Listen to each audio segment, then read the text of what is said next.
Hello guys! First of all, I would like to introduce myself. My name is Jane Biringan. I am a fourth semester student at the Faculty of Nursing, University Pembangunan Indonesia in Manado. Now I will explain about hirschprung. Hirschsprung disease is a birth defect in babies in which part of the large intestine is unable to move what's properly. This causes a blockage in the large intestine of a newborn baby. The large intestine includes the colon and rectum.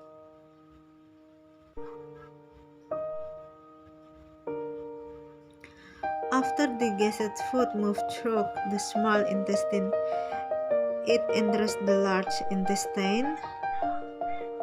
As it moves through the colon, water and salt are absorbed and solid waste forms. The waste enters the rectum, which pushes it out of the body through the anus.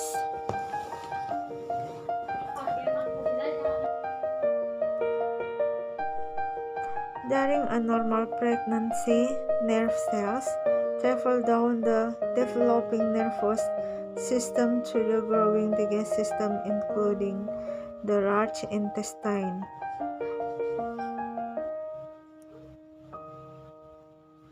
These nerve cells develop into ganglion cells, the muscle layers of the large intestine. The ganglion cells send nerve signals to the muscular layers to contract and relax. The muscle layers that contract and relax. These contractions are part of a surface along the tube of the large intestine. In a newborn baby, this movement pushes waste along the leg of the large intestine toward the rectum and anus. If the developing baby has her sperm, this is the cells either don't reach this area or don't become functioning ganglion cells when they get there. When this baby is born, a section of large intestine does not have ganglion cells. It can also extend for a short segment or a longer segment involving the colon or rarely the entire colon. Without ganglion cells to signal the intestinal wall to relax, this area of the large intestine stay contracted and blocking the passage of waste and gas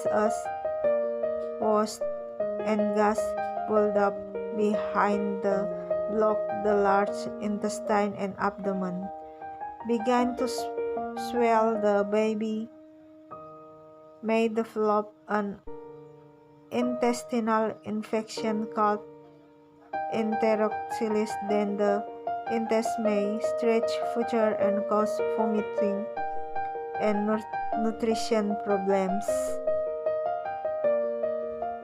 A baby with hirschsprung disease will need a surgical procedure to remove the diseased section of his or her large intestine. Until the baby is ready to have this procedure, he or she will need rectal irrigation.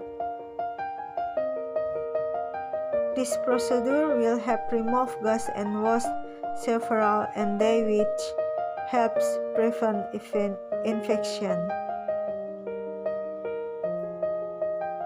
The most common surgical procedure for the sperm disease is called a laparoscopically assisted transanal pull-through. During the procedure, the surgeon will make their or 14 incisions in the baby's abdomen and insert in the lighted camera and special instruments. The surgeon will use these instruments to loosen and remove the dessert intestine attachment to the body. To remove the diseased intestine, the surgeon will make a circular incision in the baby's rectum inside of the anus. Then, the surgeon will pull the diseased intestine out through the baby's anus and remove it.